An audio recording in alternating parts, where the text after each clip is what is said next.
जय श्री राधे कृष्णा दोस्तों, कैसे हैं आप लोग। आशा करते हैं अच्छे ही होंगे। तो दोस्तों, बात करते हैं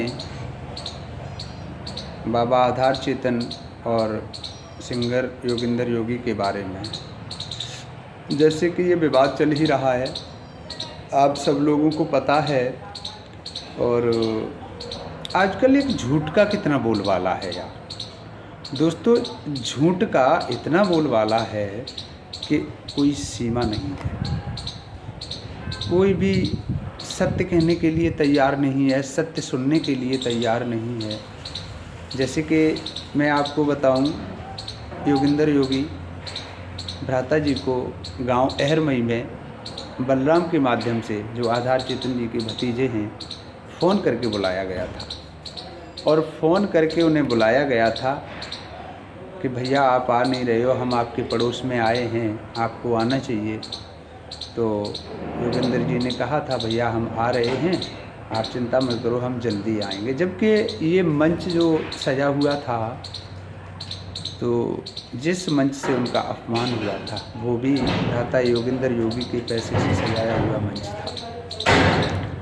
लेकिन भाइयों, सत्य कड़वा होता है, ये मैं जानता हूँ। सत्य पछता भी नहीं है। लेकिन कहीं ना कहीं एक जगह बड़ी समस्या खड़ी होती है, जहाँ कथा सम्राट बाबा आधार चेतन जी स्वयं झूठ बोल रहे हों। उस जगह हम लोग क्या करेंगे? हम तो पता नहीं है कितना झूठ बोल जाएंगे उस जगह पर।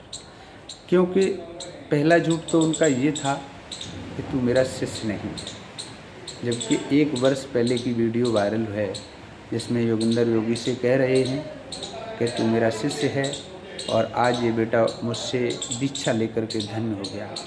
जिसमें योगिंदर योगी ने चांदी का मुकुट पहनाकर स्वामी जी को सम्मानित किया है, और बगल में बैठी माता जी सभी लोगों को मतलब भारतीय मुद्राओं से माल्यार्पण करवाया है।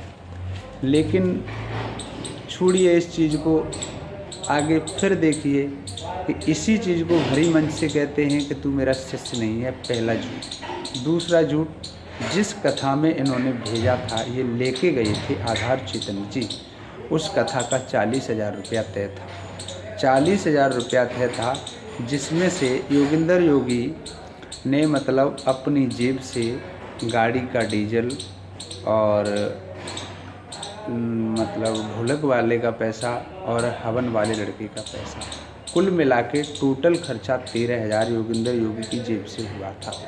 जिसमें से कथा समाप्त होने के बाद महाराज जी ने ओनली 10,000 रुपये दिया था, सिर्फ 10,000। अब 10,000 रुपये दिया था, वो पिछली कथा का था। और लेकिन यहाँ अपमानित किया, उस जगह उन्हीं शब्दों को अगले कार्यक्रम के लिए तैयार कर दिया कि मैंने तुझे 10,000 रुपये दिए थे और तू मेरी कथा में नहीं आया, इसलिए उनसे ये कहा गया कि तू मेरा शिष्य नहीं है। आगे अपमानित करने के बाद योगिंदर योगी 2 घंटे उस स्टेज पर बैठे रहे। 2 घंटे के बाद कथा समाप्त हुई तो उन्होंने निवेदन किया, गुरुजी मैं आपका शिष्य हूँ, आपने जो भी कह लिया कहीं ना कहीं मेरी गलती रही होगी, आपने कह लिया, बड़ी खुशी की बात है, लेकिन ये वीडियो वायरल मत करवाना, और ये मेरे उज्जवल भविष्य की बात है। सेम इसी तरीके से बलराम जी से भी भैया योगिंदर ने कहा, और इतना कहने के बाद भी वीडियो वायरल हुई।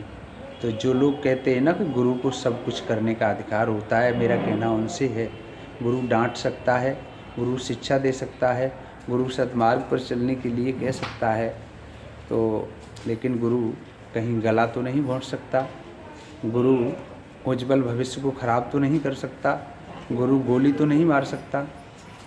लेकिन ये जो बात थी योगिंदर योगी की, वो कहीं गला घोंटने से कम नहीं थी, गोली मारने से कम नहीं थी। 20 और लाख उसने बर्बाद कर दिया है पैसा अपना कैरियर बनाने में अब तक। कितनी मेहनत की है योगिंदर जी ने, तब समाज में वो निकल के आए हैं। लेकिन आपने 5 मिनट के वॉल्यूम में, 5 मिनट की वीडियो क्लिप में उनकी ऐसी की तैसी करके रख दी। क्या यही गुरु और शिष्य का प्यार होता है? और जो लोग कथावाचक कह रहे हैं, उनसे मेरा एक निवेदन है, उनसे मेरा कहना है कि आजकल के आचार्यों ने बुरा क्या कर दिया है। तो मैं बताऊं वो बुरा क्या किया है आज के आचार्यों ने। आज के आचार्यों ने सिर्फ सत्य को सत्य कह दिया है, बस वही गलत है। असत्य के खिलाफ आज के आचार्यों ने आवाज़ उठाई है, वही खिलाफ है। क्योंकि अब थोड़ा कहने में भी नहीं ठीक लग रहा है, बड़ा आदमी कुछ भी करे, कुछ भी करे, कोई दोषारोपण नहीं, कोई कुछ भी नहीं, क्योंकि भाई बड़ा आदमी है। और कहीं ना कहीं बात कर रहा हूँ मैं कथा सम्राट बाबा आधार चैतन्य की। वो कोई वक्त था जब लाल कलर की साइकिल पर हारमोनियम कस के और गांव-गांव प्रोग्राम की फिराक में घूमा करते थे, लेकिन आज वो बड़े आदमी हैं। आज